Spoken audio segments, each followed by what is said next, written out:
할렐루야. 아멘. 오늘은 본문 시편 50편 15절 말씀으로 오늘 설교 제목은 해결하지 못할 것 같은 어려움이 닥칠 때 나는 어떻게 해야 하나? 이 세 가지만 알면 됩니다. 라는 오늘 설교를 하겠습니다. 여러분한테 닥친 문제가 해결하지 못할 것 같은 문제가 있잖아요. 그죠? 그럴 때 나는 어떻게 해야 하나? 그런 경우를 닥치실 때 이 세 가지만 알면 이 어려움을 극복할 수 있다는 겁니다. 할렐루야. 오늘 본문 말씀 시편 50편 15절을 읽어드리겠습니다. 이 계시의 말씀을 읽을 때 살아계신 하나님 음성을 듣길 바라겠습니다.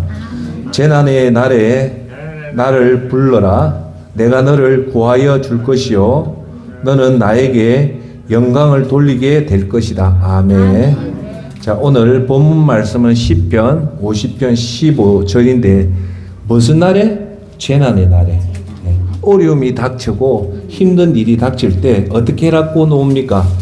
나를 부르라는 거예요. 그러니까 여러분 경험과 여러분 지식으로 하지 마시고 하나님을 부르라는 겁니다. 할렐루야. 여러분 우리가 오늘 살아가는 이 하루는 하루 종일 낮만 되는 게 아니죠. 밤이 있고 새벽이 있고 아침이 있고 그래 있습니다. 즉 우리 인생은 낮과 밤이 있습니다. 아시죠? 인정하십니까? 네. 그래서 여러분 오늘 꼭 기억해야 될 것은 인생은 원래 빛과 어둠이 공존하게 돼 있어요. 할렐루야. 네. 자, 그러면 이 말이 뭐냐면 우리가 간혹 착각을 해요. 무슨 착각을 하냐면 예수님을 내가 잘 믿으면 내 삶에 어려움이 하나도 없는 줄 알아요. 그 잘못 설명한 거죠. 근데 오늘 여러분한테 물어볼게요. 예수님을 잘 믿어도 우리 인생이 낮과 밤이 있듯이 예수님을 잘 믿어도 우리한테는 반드시 어려움이 닥친다는 것을 꼭 깨닫기 바랍니다. 그래서 간혹 나는 예수님 잘 믿었는데 왜 내한테 이런 어려움이 왔냐라고 생각하면 잘못됐다는 거예요.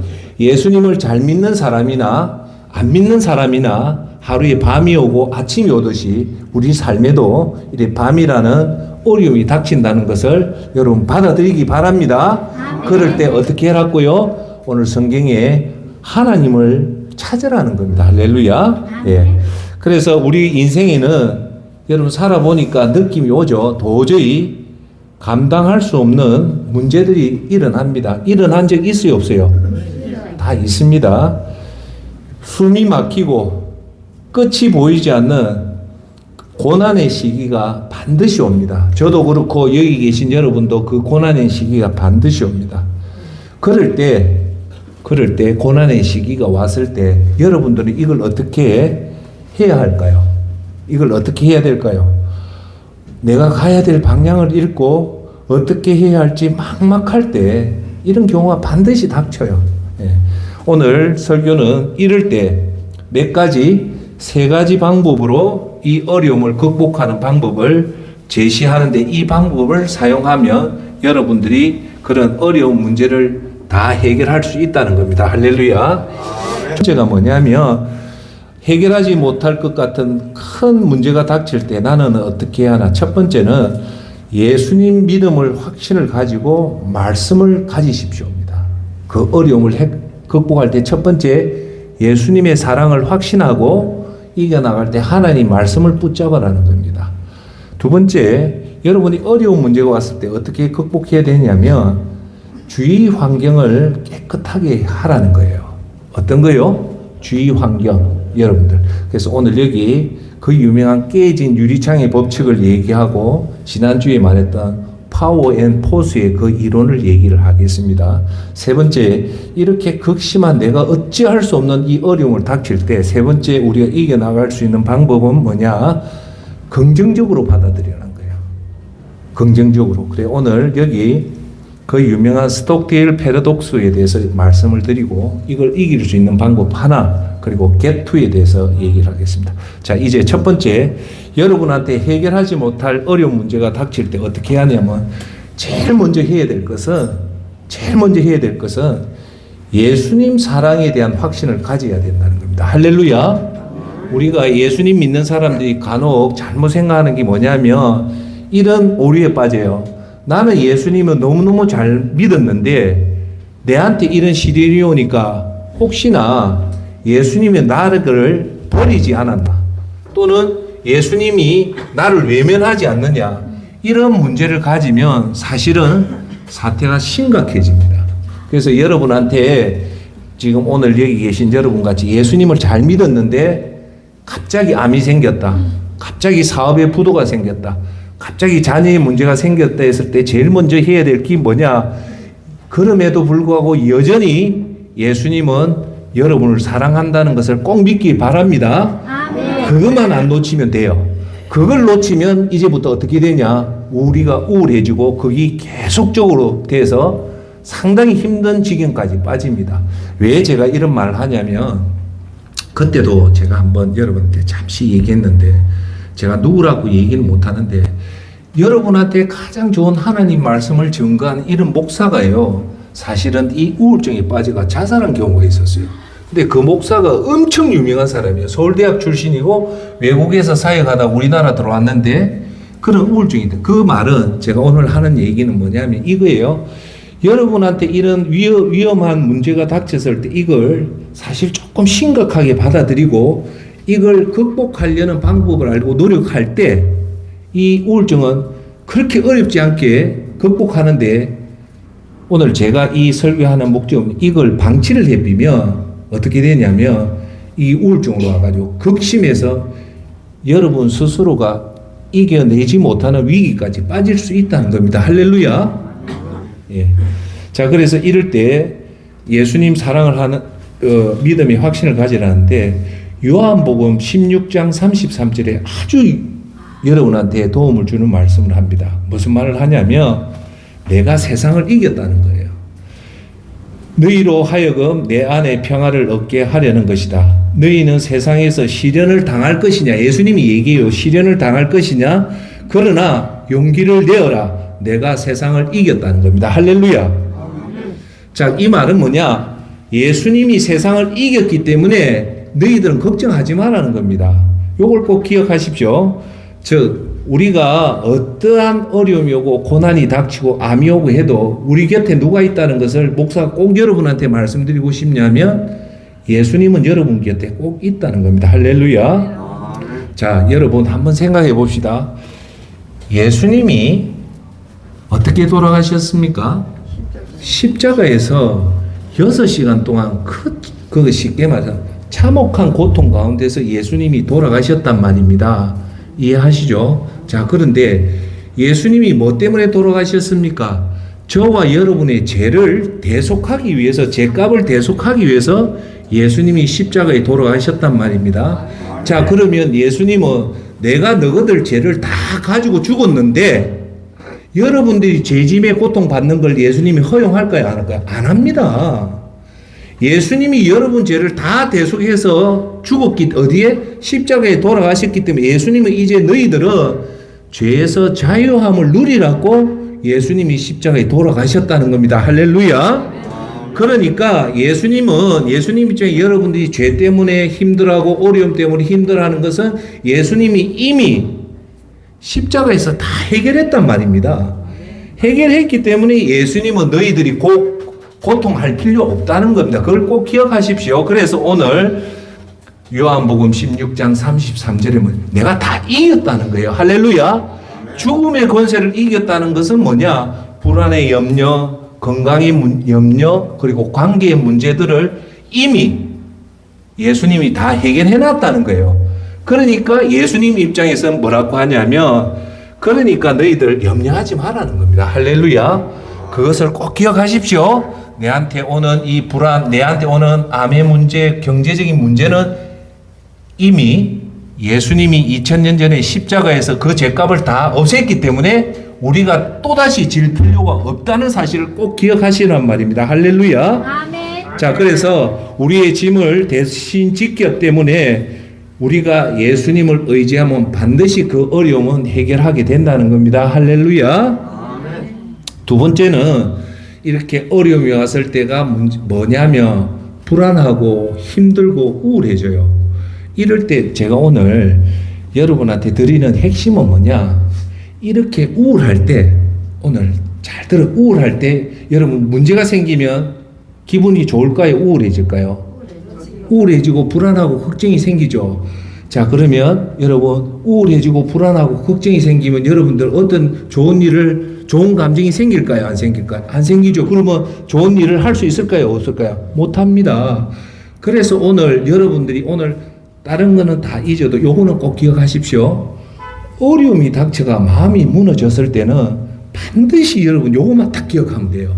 뭐냐? 평정심을 회복해야 돼요.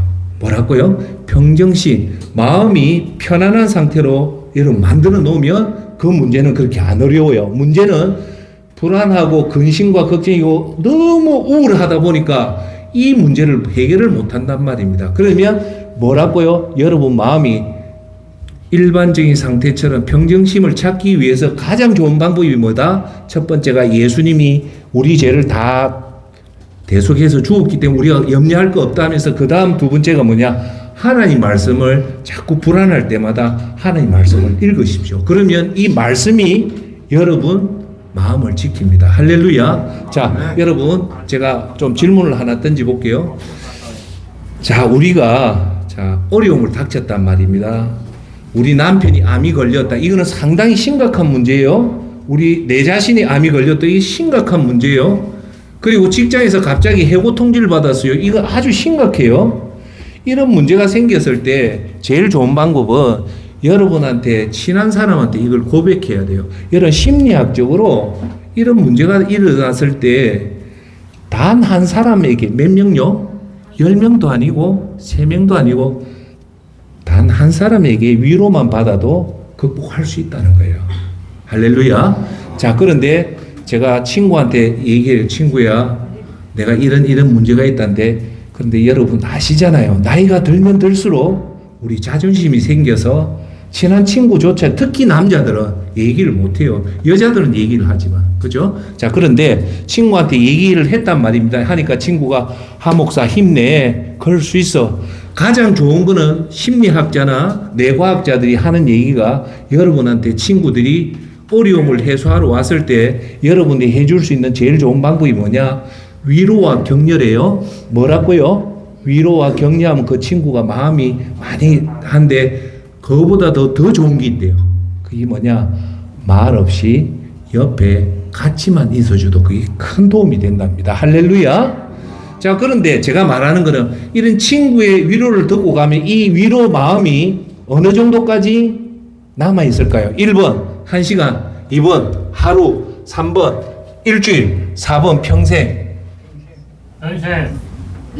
친구의 위로는요 1시간이나 하루 지나면 또 그 마음이 없어져요. 이해해요? 안 해요? 그러면 그 마음이 없어지면 또 친구한테 가야 되잖아요. 그래서 여러분들이 위로받고 할 때 특히 친구가 없어도 돼요. 오늘 제가 중요한 얘기예요. 이래 어려움이 닥쳤을 때 꼭 기억하십시오. 내가 내 자신을 위로해 줘야 됩니다. 이렇게 손을 딱 자기 가슴에 두고 하 목사, 너 진짜 힘든 생활 했어. 내가 너를 응원해. 이게 아주 중요합니다. 뭐라고 다시 한번 얘기할게요. 주위에서 여러분들 위로할 사람이 없을 때 나를 내 자신을 내 스스로 위로를 하되 가장 좋은 방법은 하나님 지금부터 말하는 이 5가지 말씀을 아침 저녁으로 묵상을 하면 여러분 마음이 어둡고 힘든 마음이 해결됩니다. 할렐루야. 자, 그래서 오늘 여러분 마음을 이렇게 힘든 마음을 회복시키는데 가장 좋은 것은 친구의 위로와 격려보다 더 좋은 것은 하나님 말씀입니다. 할렐루야. 그 말씀을 오늘 말하는 이 말씀을 하루에 5번씩 아침에 5번 저녁에 5번 하면 여러분 어두웠던 마음이 다 없어져요. 그럼 평정심을 회복하면 이 문제를 해결할 수 있을까요? 없을까요? 해결할 수 있습니다. 자, 그러면 오늘 여러분 하 목사님 친구의 위로보다 왜 하나님 말씀이 위대하냐면 히브리서 4장 12절에 이런 말씀이 있습니다. 하나님의 말씀은 성경은 살아있고 힘이 있으며라고 이렇게 얘기해요. 즉 뭐냐? 하나님 말씀, 오늘 말하는 하나님 성경의 말씀은 어떻게 죽어 있는 게 아니고 살아있고 힘이 있기 때문에 여러분 마음을 충분히 회복시켜 줄 수 있는 에너지가 뭐다? 하나님 말씀이라는 거예요. 여러분 세상에 하나님 말씀보다 더 큰 에너지가 있을까요? 없을까요? 없어요. 그러니까 이제 여러분 성경의 66권 다 볼 수는 없기 때문에 목사가 여러분한테 어려울 때 이 말씀만 묵상하면 이 말씀이 살아 움직여서 여러분의 어두운 마음을 해결해 준다는 겁니다. 할렐루야. 두 번째, 디모데후서 3장 16절에 무슨 말이 나오냐면 성경은 모든 것이 하나님의 영으로 감동된 것으로 사람을 가르친다는 거예요. 성경은 하나님의 영으로 만들었기 때문에 하나님 영감이 있다는 거예요. 하나님 에너지가 있기 때문에 이게 뭐냐면 사람을 가르친다는 거예요. 자, 여러분 질문할게요. 여러분 우리가 어려움을 닥쳤을 때 여러분 스스로가 이겨낼 수 있을까요? 뭔가 누구한테 도움을 받아야 될까요? 도움을 받아야 됩니다. 그 도움이 뭔가 가르침을 받는 거잖아요. 목사가 이렇게 해라, 의사가 이렇게 해라 듯이 성경은 여러분의 어려움을 가르쳐 준다는 거. 어떻게 해요? 여러분 어려움을 이렇게 극복해라고 가르쳐 준다는 거예요. 여러분 오늘 꼭 기억해야 될 것은 하나님 말씀은 살아 움직이는 거예요. 살아 움직이는데 이 영이기 때문에 안 보일 것 같지만 여러분 귀신을 축사할 때 그 사람 속에 귀신이 들어와요. 어떤 때 들어오냐면 극심한 우울증이나 극심한 공포감이 있을 때는 마귀가 그 사람 몸에 들어와 빕니다. 들어오면 이제 마귀를 못 쫓아내요. 그래서 그걸 귀신 들리다 하죠. 그런데 이 우리 속에 있는 이 귀신을요 쫓아낼 수 있는 걸 축사하는데 그 축사할 수 있는 방법 딱 하나밖에 없어요. 뭘까요? 목사가 떠드는 게 아니에요. 하나님 말씀으로 쫓아내요. 그게 예수 그리스도 이름. 하나님 말씀이라는 것은 우리 속에 있는 강력한 어두움 세력도 뭘로 이긴다? 하나님의 에너지로 이긴다는 거예요. 할렐루야. 그러니까 여러분들 오늘 목사가 하는 이 말을 쉽게 보면 안 돼요. 이건 아주 강력한 에너지가 있기 때문에 우리 인간의 힘으로 해결할 수 없는 것은 뭘로 할 수 있다? 하나님의 말씀으로 있다. 첫 번째, 그래서 성경은 잠언서 4장 28절에 뭘 하냐면 무엇보다도 너는 내 마음을 지켜라. 그 마음이 바로 생명의 근원이기 때문이라고 얘기하는 거예요. 그러니까 너희들이 어려우면 주위 사람한테 도움을 청하고 돈을 구하고 친구들한테 구하지 말고 성경은 뭐라냐? 먼저 내 마음을 지키라는 거예요. 먼저 너 마음을 평정심을 가지라는 거예요. 그럴 때 된다는데 이 잠언서 4장 28절에 내 마음을 지키라 할 때 자 질문. 존경하는 여러분 마음을 수시로 조석변이 같이 변하는 이 마음을 지킬 수 있는 방법이 뭡니까? 한번 대답 한번 해보세요. 기도도 있어요. 또 기도로 내 마음을 지킬 수도 있죠. 그런데 여러분 평생도록 오랫동안 여러분 마음을 지킬 수 있는 방법 딱 하나예요. 뭐냐? 하나님 말씀입니다. 여러분 속에 하나님 말씀이 가득하면 여러분 마음을 지켜냅니다. 할렐루야. 여러분 마음을 지킬 수 있는 것은 오직 뭐다? 하나님 말씀이다. 그 말은 쉽게 말해서 이거예요. 마음이 불안하고 우울할 때 이 하나님 말씀을 엎조리는 거예요. 선포를 하는 거예요. 그러면 여러분 속에 뭐가 들어온다? 예수님의 말씀이 들어와서 그 마음을 여러분 지킨다는 겁니다. 할렐루야. 아멘. 자, 첫 번째 여러분들이 힘들고 우울할 때 외워야 될 말씀이 빌립보서 4장 6절 7절입니다. 이 말씀을 꼭 아침 한번 읽고 저녁에 한번 읽으십시오. 아무것도 염려하지 말고 모든 일을 오직 기도와 간구로 하고 여러분이 바라는 것을 감사하는 마음으로 하나님께 아뢰십시오.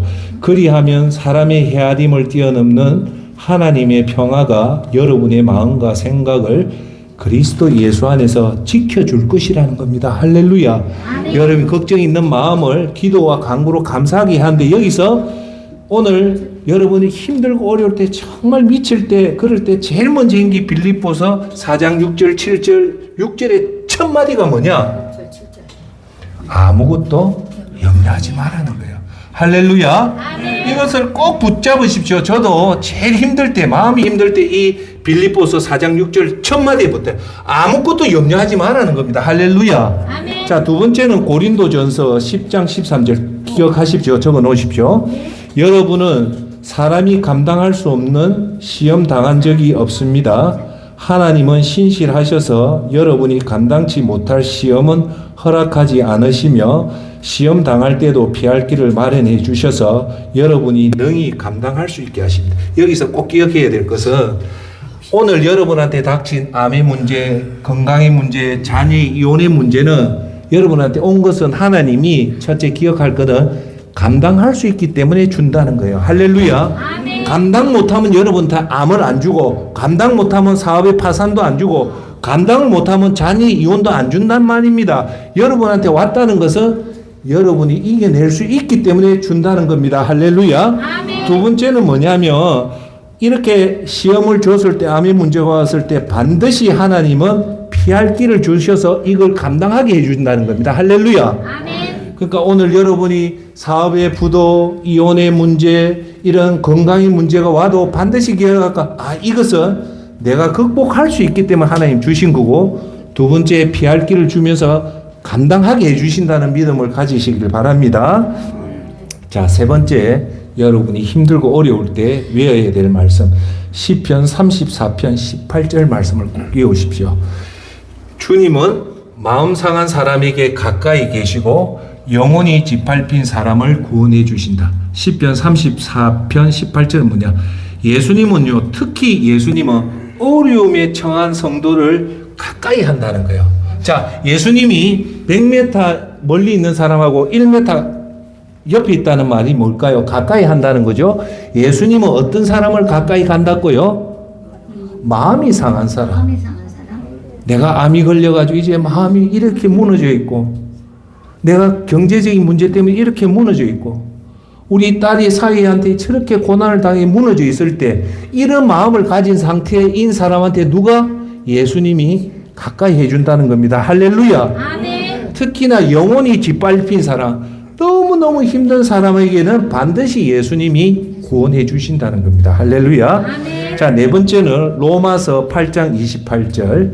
우리는 하나님을 사랑하는 사람들입니다. 곧 하나님의 뜻대로 부르심을 받은 사람들에게는 모든 일이 협력해서 선을 이룬다는 것을 압니다. 할렐루야. 아멘. 자, 고개 들어보십시오, 여러분. 자, 오늘 잘 보십시오. 처음을 잘하는 게 좋을까요? 끝이 좋은 게 좋을까요? 처음부터 잘해야 됩니다. 처음도 잘하고 끝이 좋아야 되는데, 여러분 잘 알아야 되는 건 인생은요, 출생보다 마무리를 잘해야 됩니다. 끝이 좋아야 돼요. 그래서 오늘 로마서 8장 28절은 여러분들이 지금 어렵고 힘들더라도 하나님을 사랑한 자, 이 마지막에 서로 이 어려움, 암을 통해서, 딸의 이혼을 통해서, 그리고 경제적인 파산을 통해서 그것이 암으로 끝나는 것이 아니라, 자녀 이혼으로 끝나는 것이 아니라, 파산으로 끝나는 것이 아니라, 이것들이 뭉쳐서 마지막에 가서는 해피엔딩으로 끝난다는 겁니다. 할렐루야. 아멘. 그러니까 우리가 충분히 참을 수 있겠죠.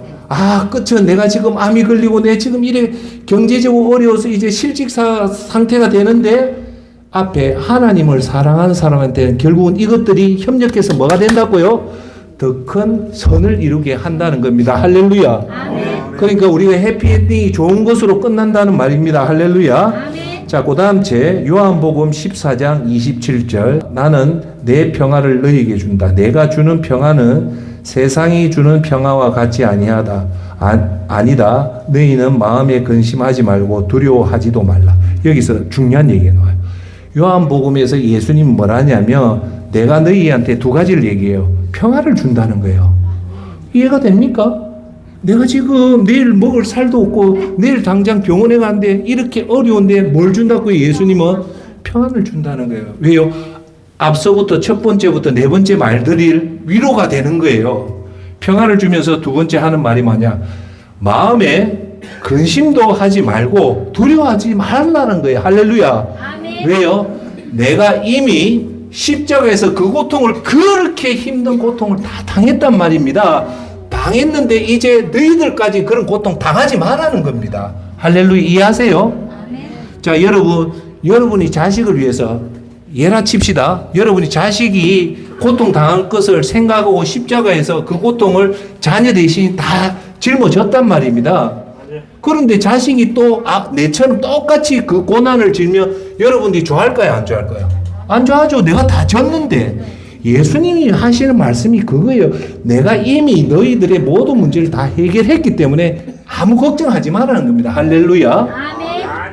두 번째는 이렇게 해결하지 못할 것 같은 어려운 문제가 닥쳤을 때 어머나 아이고 나는 이거 어떻게 해야 될까 할 때 두 번째는 주변 환경을 깨끗이 하십시오. 할렐루야. 그래서 오늘 깨진 유리창의 법칙에 대해서 조금 얘기할 거예요. 뭐의 법칙? 유리창이 깨진 법칙이 미국의 범죄학자인 제임스 윌슨과 조지 켈링이라는 이 범죄학자 박사가 1982년 3월에 이 두 사람이 공동으로 발표한 제목이 깨진 유리창의 법칙이라는 이론을 발표한 거예요. 이게 뭐냐면 건물에 자동차에 유리창이 있잖아요.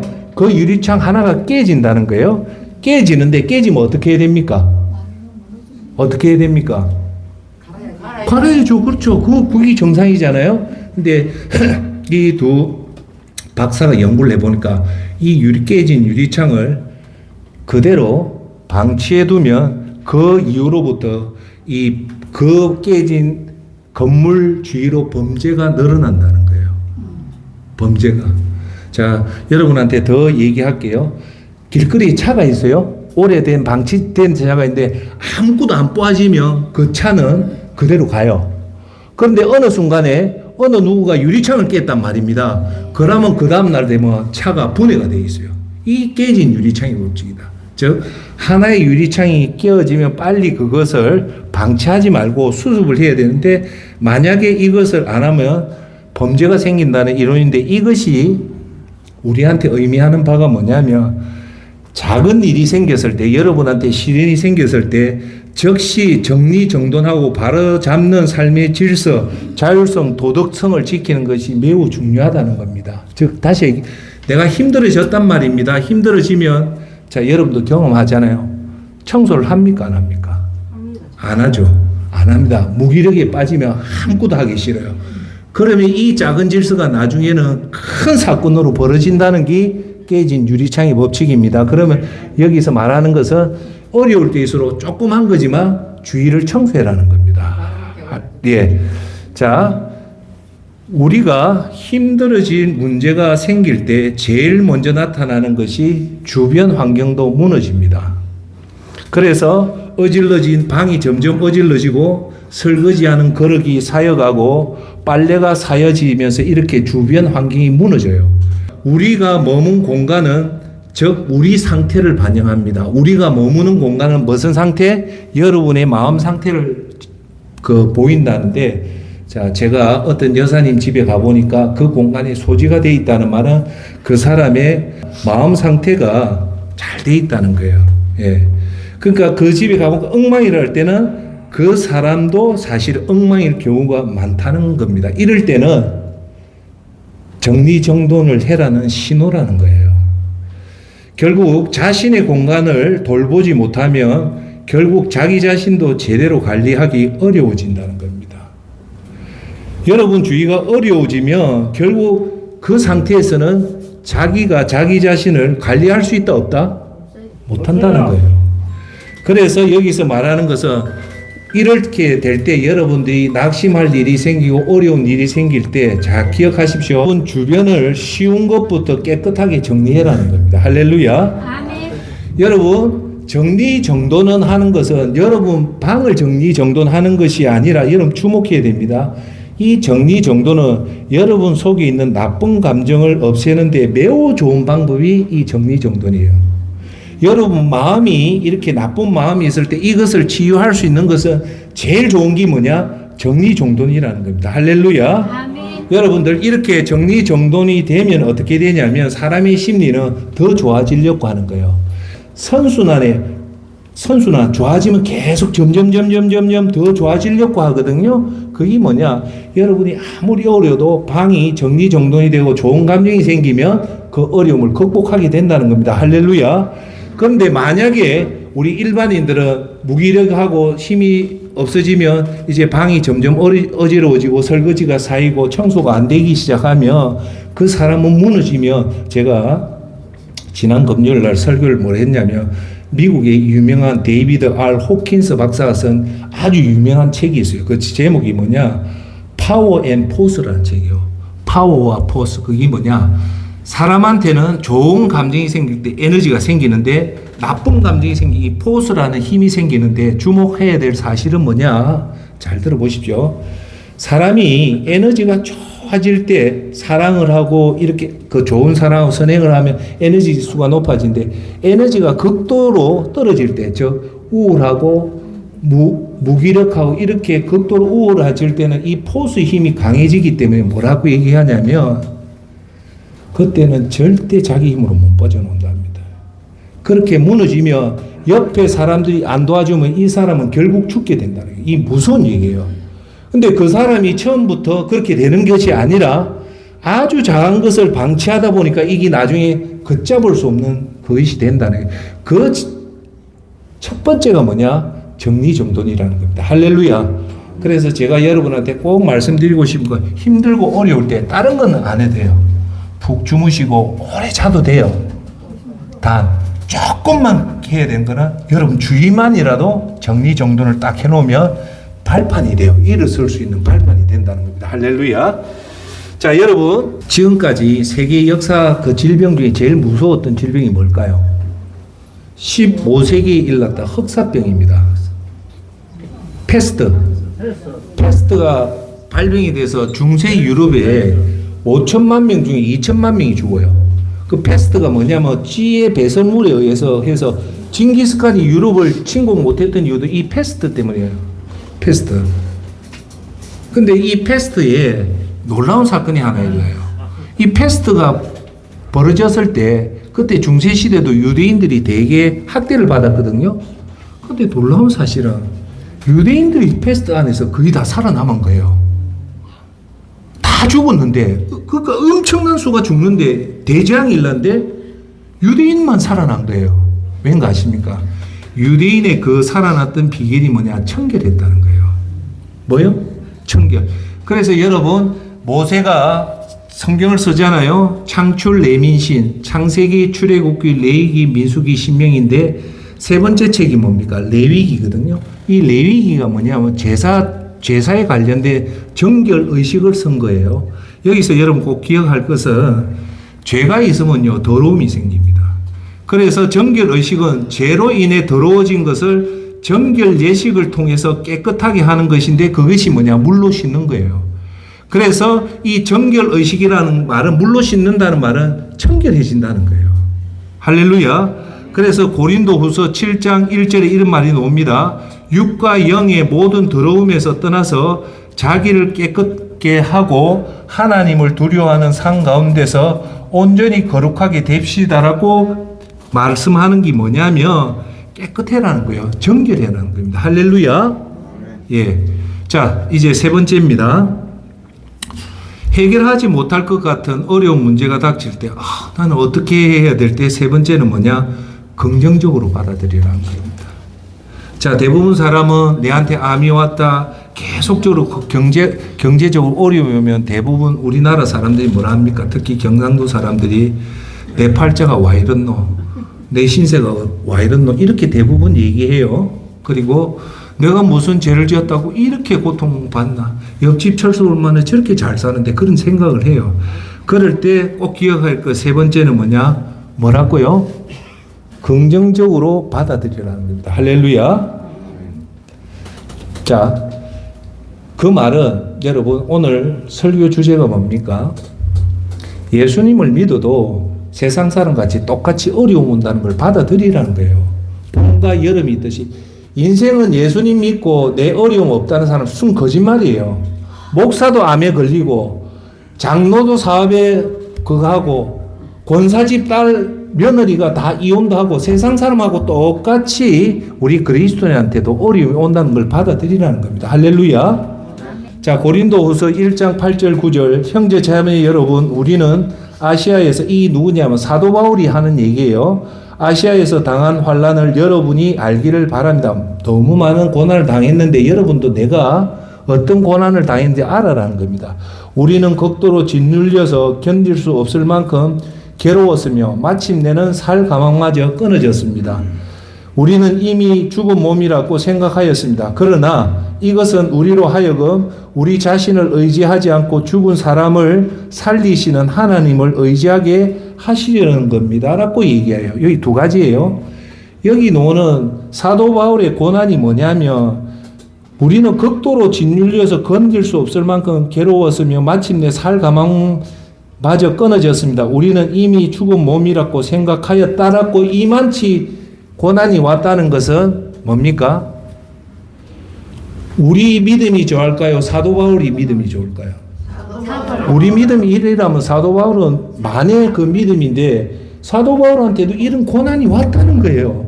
이렇게 믿음 좋은 사도 바울한테 고난이 왔다면 우리한테도 온다 안 온다? 온다는 거예요. 그 말을 하는 거예요. 그럴 때 사도 바울이 해결책을 제시하는 것이 뭐냐? 하나님을 의지하라고 이 고난이 왔다는 겁니다. 할렐루야. 아멘. 그럼 이 말에 우리가 배워야 될 교훈은 우리 삶에도 예수님이 잘 믿어도 고난이 오는데 그 고난이 오는 이유는 하나님을 의지하라고 고난이 온다는 겁니다. 할렐루야. 아멘. 예. 자, 그래서 여러분 이 고난이 왔을 때 어떻게 해야 되냐면 지금부터 하는 얘기 잘 들으세요. 자, 우리 삶에 수만 가지 고난이 와요. 수만 가지 고난이 오는데 이 고난을 정리를 해보면 딱 세 가지 타입으로 딱 정해져요. 첫 번째가 경제적인 고난, 두 번째가 건강의 문제, 세 번째 관계의 문제가 모든 문제는 요 세 가지 안에 딱 다 들어옵니다. 그러니까 이 말이에요. 예수님 잘 믿는 여러분한테도 건강의 문제가 반드시 온다. 예수님 믿는 사람들이 안 걸려 돌아가시는 분들 많습니다. 두 번째, 예수님 잘 믿어도 경제적인 어려움이 반드시 닥칩니다. 세 번째, 예수님 잘 믿어도 시엄마와의 갈등, 시아버지의 갈등, 엄마 아버지와의 갈등, 배우자와의 갈등, 자식과의 갈등이 반드시 생긴다는 겁니다. 할렐루야. 아멘. 자, 그런데 오늘 여기서 제가 여러분 말하는 건 스톡데일 패러독스라는 사실이 있어요. 여기 아주 우리한테 주는 메시지가 많습니다. 이름이 누구냐면 스톡데일이라는 사람입니다. 스톡데일이 근데 이 사람이 누구냐면 미국의 해군 제독이자 베트남 전쟁 당시 전쟁 포로였던 제임스 스톡데일 제독이 했던 말이에요. 자, 여기서 이분이 우리한테 중요한 메시지를 줘요. 이분이 베트남 전쟁 포로가 돼서 베트남 포로 수용소에서 몇 년 동안 있냐면 8년 동안 있어요. 8년 동안. 8년을 기억하세요. 근데 이 사람이 8년 후에 이제 석방이 돼요. 석방이 되는데 스톡데일 제독이 같이 수용소에 포로 수용소에 있던 자기 동료들 중에 8년 동안 살아남은 사람이 별로 많지 않더라는 거예요. 별로 살아남았는데 그 안에 죽는 사람들이 많더라는 거예요. 그래서 스톡데일 이 제독이 왜 죽는가, 자기는 왜 살아남냐 보니까 딱 두 가지 이유 때문에 죽고 딱 두 가지 이유 때문에 살더라는 거예요. 첫 번째가 뭐냐? 가혹한 현실을 받아들이라는 거예요. 우리는 그걸 자꾸 부정하잖아요. 우리 예수 믿는 사람이 대표적인 게 어떻게 부정합니까? 나는 예수님을 잘 믿었는데, 나는 선교도 했고, 나는 헌금도 많이 했고, 나는 교회 봉사도 많이 했는데 내한테 왜 이름이 와? 부정을 해요. 근데 스톡데일은 여러분한테 어려움 왔을 때 그걸 받아들이라는 거예요. 할렐루야. 두 번째, 이걸 받아들이고 두 번째 마음이 뭐냐? 반드시 이것을 이겨낼 수 있다는 믿음을 가지는 사람은 이걸 견디내더라는 거예요. 할렐루야. 아멘. 그런데 이 사람이 보니까 두 번째가 문제더라는 거예요. 왜 사람들이 죽느냐고 하니까 막연한 희망을 품는 사람들. 나는 잘 될 것이다. 이런 막연한 희망을 가진 사람들이 수용소 안에 죽더라는 거예요. 왜요? 그러니까 이런 거죠. 나는 올 겨울에 크리스마스 때 석방이 된다고 막연한 희망을 가지고 이 포로 수용 생활을 하다 했는데 막상 12월 31일 날 돼서 석방이 안 되니까 낙심을 하고 죽더라는 거예요. 그래서 이 제독은 자기 현실을 인정하고 하나님 말씀을 붙잡고 언젠가는 나는 반드시 석방한다는 확신을 가지니까 이걸 이기더라는 겁니다. 할렐루야. 아멘. 그러니까 여기서 제가 여러분한테 말씀드리는 것은 뭐냐면 근거 없는 낙관주의가 위험하다는 거예요. 우리가 예수님을 믿으니까 막연하게 나는 잘 될 것이라는 것은 위험하다는 거예요. 그래서 여러분들이 가혹한 오늘 여러분한테 닥친 이 경제적인 문제, 자녀의 문제, 건강의 문제를 회피하지 않고 받아들이고, 그리고 나서 두 번째가 중요한, 결국 이것을 이겨낼 것이라는 확고한 믿음만 유지한다면 우리는 이길 수 있다는 겁니다. 할렐루야. 아멘. 자, 그래서 오늘 세 번째는 긍정적으로 받아들이라는 것 중에 이제 두 번째 얘기는 뭐냐? 제가 질문할게요. 여러분 감정이 무너져 있어요. 너무 무너져서 정말 아무것도 하기 싫어요. 어떤 경우는 그렇게 해서 일주일 동안 방 안에 치과하는 경우 많습니다. 자, 이렇게 무너진 마음을 여러분 스스로가 엄마가 아니라 배우자가 아니라 친구가 아니라 여러분 스스로가 일어날 수 있는 방법이 있어요. 뭘까요? 너무 힘들고 어려울 때 이것을 여러분 스스로가 이겨낼 수 있는 방법, 제가 상품을 걸게요. 뭘까요? 뭘 하면 여러분들이 이 완전 무너진 마음을 일으켜 세울 수 있을까요? 예수님께 기도하고 기도하는 거. 믿음으로. 예, 그것도 맞습니다. 예. 근데 세계 최고의 심리학자, 뇌과학자는 그게 아니랍니다. 딱 하나가 있어요. 이 일질적으로 공통된 얘기가 있답니다. 요거는 여러분 뭘까요? 기도? 맞죠? 그건 아니래요. 뭘까요? 예? 확신. 그것도 맞아요. 마음을 비워야 아니에요. 이 나쁜 감정을 회복하는 최고의 전략 이건데 그게 뭐냐? 감사랍니다. 감사를 하면 내 호르몬이 바뀐대요. 부정적인 호르몬이 바뀌어서 건강한 마음으로 다시 회복해 주기 때문에 이렇게 어려울수록 해야 된다는 말이 감사 일기를 써라는 거예요. 아침 저녁으로 내가 이 상황에서도 내가 감사할 조건을 찾으면 이 생각이 부정적인 생각이 서서히 긍정적으로 바뀐다는 거예요. 그래서 이건 분명히 맞아요. 저는 감사는 부정적인 감정을 긍정적으로 바꾸는데 매우 효과적인 겁니다. 여러분 부정적인 감정을 가지고서는 아무것도 못하는데 여러분 데살로니가 전서 5장 18절이 거의 유명한 말입니다. 뭐라고 나오냐? 모든 일에 감사하십시오라는 거예요. 예수님은 좋은 일에만 감사하라는 것이 아니라 뭐요? 모든 일에 감사하라는 게 이유가 있어요. 모든 일에 감사할 때 우리 마음은 다시 회복한다는 겁니다. 할렐루야. 빌립보서 4장 4절에 뭐랍니까? 주 안에서 항상 기뻐하십시오. 내가 다시 말합니다. 기뻐하십시오. 주 안에서 좋은 일이 있어서 기뻐하라는 게 아니에요. 모든 일에 감사하라고 빌립보서 4장 4절은 주 안에서 항상 기뻐해라는 겁니다. 그럴 때 여러분의 마음에 힘이 회복 탄력성이 생긴다는 겁니다. 할렐루야. 아멘. 자, 여기서 제가 하나 얘기할게요. 하수동 목사가 오늘 췌장암에 걸렸어요. 그럼 이건 너무너무 심각한 문제입니다. 그러면 우리 사람들은 이 췌장암에 걸린데 사람의 뇌 구조는 우리 인간의 모든 것은 긍정적인 것에 반응하기보다도 부정적인 것에는 훨씬 더 강력하게 반응을 하게 되어 있답니다. 그럼 이 말이죠. 제가 오늘 췌장암에 걸렸다면 모든 생각을 췌장암에 집중하게 돼 있어요. 그러면 좋은 것을 다 잊어버려요.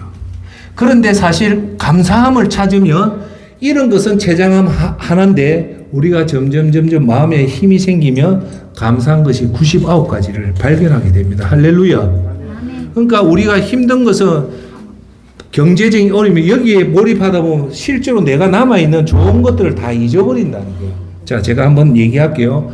하수동 목사가 췌장암을 걸렸지만 내가 감사는 그래도 나는